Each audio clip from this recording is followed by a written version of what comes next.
Hi, I'm Oscar. Hi, I'm Erwin. Erwin, you have something in the Bicep world, something new, right? Yeah, something I want to talk about today. It's called Bicep Parameter Files.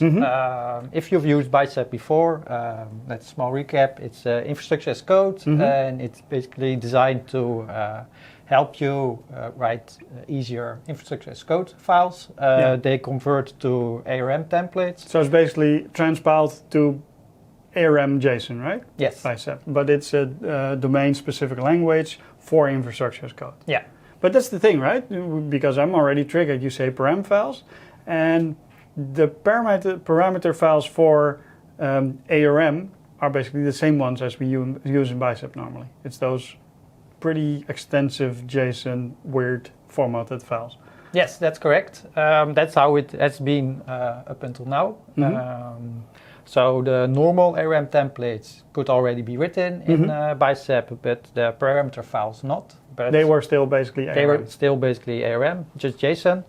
But now they released parameter files for Bicep. It's still an experimental feature, so you have to opt in to use it. Okay.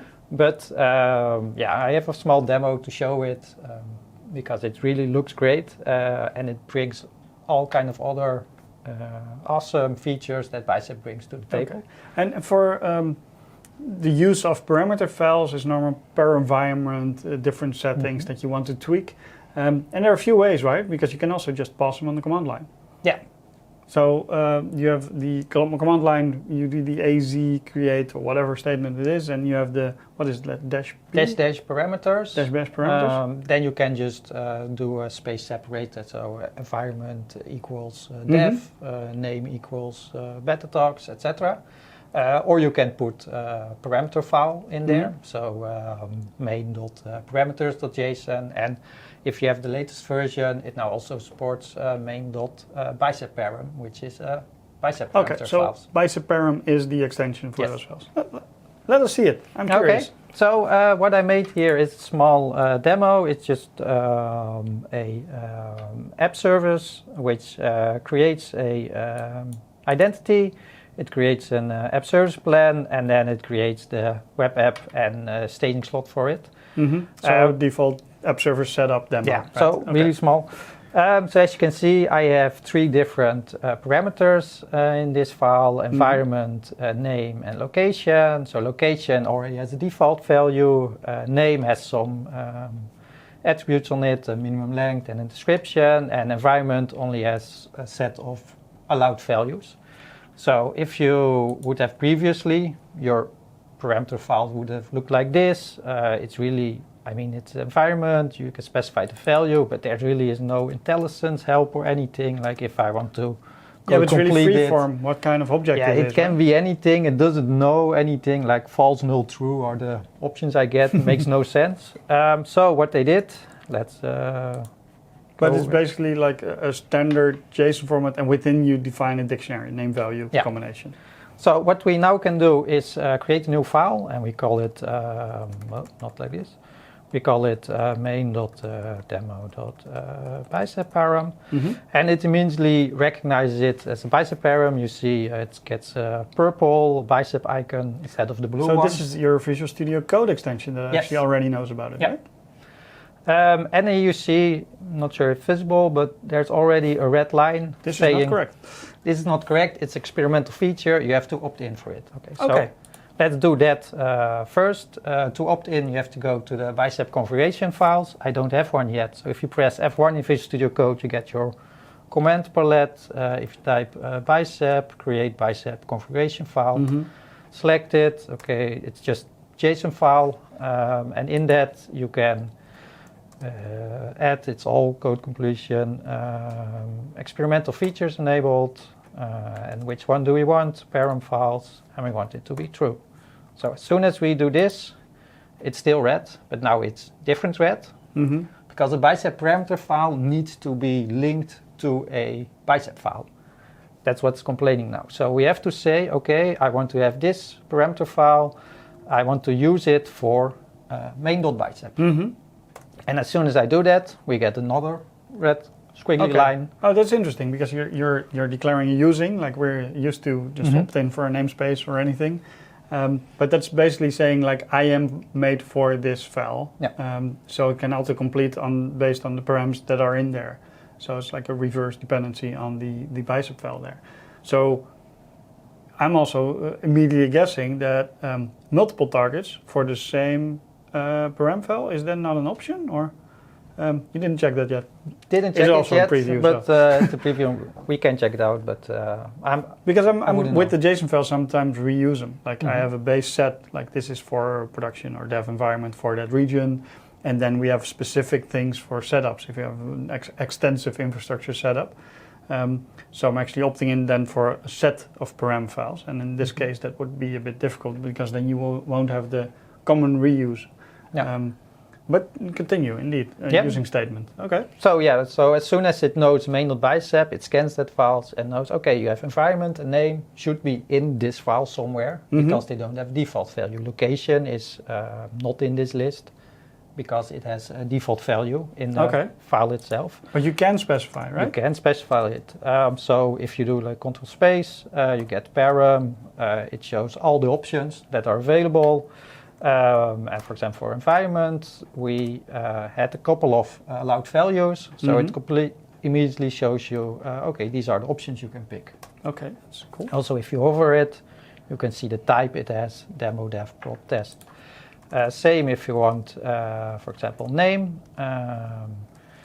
you can call it Betatalks, but if you hover it, you can see name of the app, that's the description we set in the Bicep file. We see the decorator for minimum length. So a lot of information you can already see from here while just filling in the file. And those constraints, like a min length, if you just have a 4-letter word in here, it will actually... No, at this point not. Okay. So it will break as soon as you want to execute it, but it doesn't give a red line at this point, but still that's next level, experimental, right? So I'm expecting it to be there someday. Yeah, but this is already cool, like the auto-completion. Yeah, and same for location. It has a default value, but you can override it with anything you want, or if it's allowed values, anything. So this is Bicep Parameter Files in a nutshell. So you have to opt in for it, but it really brings the power of Bicep also to the parameter files. Instead of it looks using the other. Much cleaner. I was always struggling and making small typos in those JSON files. But if you pass them in, you just do the AZ create and you pass them in like a regular parameter file? So you can just do AZ, what is it? Deployment group, let's do validate. Main.bicep and then parameters, how to call it, main.demo.bicep param. So this should work.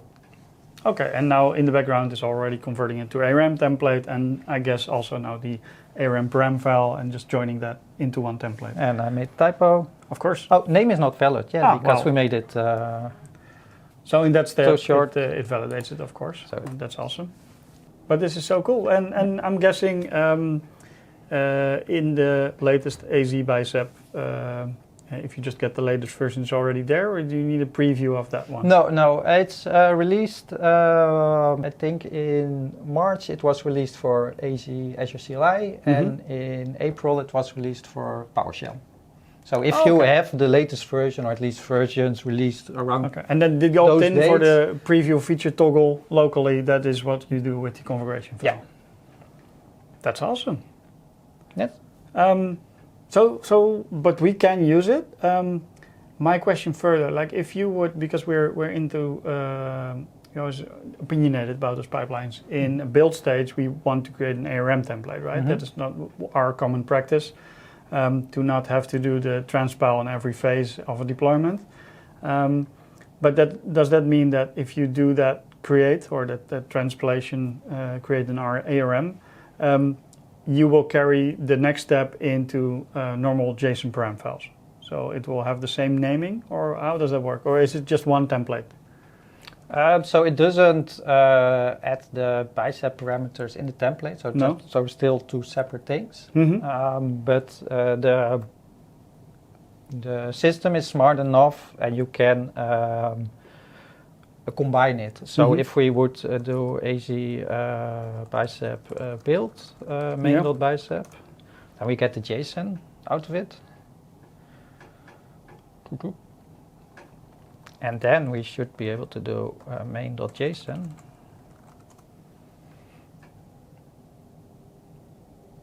No, that doesn't work. Yeah, okay, so like indeed, that was my question, like does it need to transpile that version in there? Yeah, but I don't think it's in here, so it's not possible. Because it's not built with the parameter files in mind. But that's the thing, right, with preview, like we can even use it already, but we will find some edges like, okay, some decisions needed here, and that's why this preview stuff is out there, and for people to comment on it, like, what does it do here and what would you like it to do? Because that's the feedback a team needs when they're building something like this. But it's awesome to see this evolving. Also, I didn't check out the configuration file yet because I didn't need it yet for something like that. But I can imagine all kinds of tweaks can be made there to the behavior of how this is set up. And that configuration file, that needs to be in the root of your setup, right? Yeah. Or just one above, or I don't know how it works. Yeah, it checks basically the file you're in. It checks in that folder or parent folder. Yeah, but like we do with other dot files and stuff like that. Okay, that's awesome. Good to know. We'll stay on top of it, how it evolves, and it will actually get released to some stable form for our next questions that will definitely come out of using this.